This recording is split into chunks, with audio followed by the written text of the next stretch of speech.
The fraternal correction.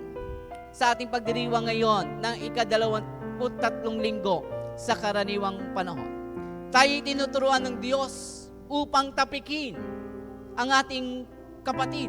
At kung paano nga ba tayo nagiging tunay na kapatid sa ating kapwa. Nagawa niyo na bang magtama ng kamalian ng iba? Sometimes we commit the sin of omission. May pagkakamali na, imbis na tapikin, kausapin, hindi. Ikikwento mo sa kapitbahay mo. Ikikwento mo sa kaibigan mo. Ano mangyayari? Kumukuha ka ng simpatya dahil gusto mong masira lalo siya. Ganun tayo kung minsan Diba? Nagiging totoo ba tayo bilang kaibigan? Kasama mo na kumain, kasama mo na sa outing, kasama mo na kung saan-saan, pero deep inside, tinitira ka na pala Kaya nga mga kapatid, huwag tayong mapanuri sa unang pagbasa na sinasabi the sin of omission. Kung nakita mo nagkamali na, ikaw ang kapatid. Try to consult, try to talk him. Kausapin mo. Kasi ikaw ay kasama niyan, ikaw ang nakakakilala rin sa kanya. Kasi minsan dala ng bugso ng galit, bugso ng damdamin, padalos-dalos tayo Ano ang nangyayari? Napapariwara. Imbis na magkasundo, sumasabog.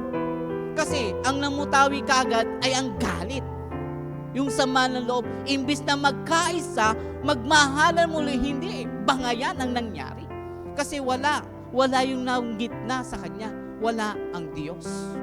Kasi minsan, sa buhay natin, ang nagiging tendency, malimit tayo magtama ng kamalian ng iba, pero yung mismong kamalian natin, hindi natin maitama. Ginagawa natin the defense mechanism. Ayaw natin na tayo'y mauunahan. Ang gusto natin lagi, bida tayo. Kasi ayaw natin maibalik sa atin. Remember our gospel for today, itinuturo sa atin ni Jesus yung magpatawad. The forgiveness. Kaya nga tinuturuan tayo ng Diyos na huwag na muli magkasala. Talikdan natin ang mga pagkakamali. Huwag tayo maging bulag sa ating naitama ang ating kapwa. Remember, in our first reading, baka tayo ay namumutawi sa pagkakasala ng wala man lang tayong ginagawa sa ating kapatid. O baka tayo ay nagiging nakikisangkot sa pagkakasala pa ng iba. Kaya nga sa ating pagdiriwang ng misang ito, kung tunay kang kapatid, ipakita mo sa kanya ang pagiging kapatid. Kung nagkakamali, ituwid mo.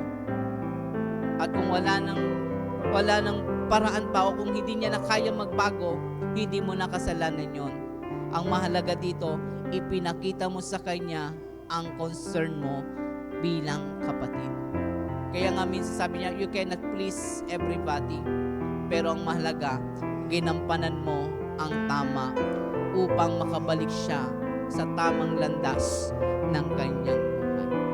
The fraternal correction with love. Amen.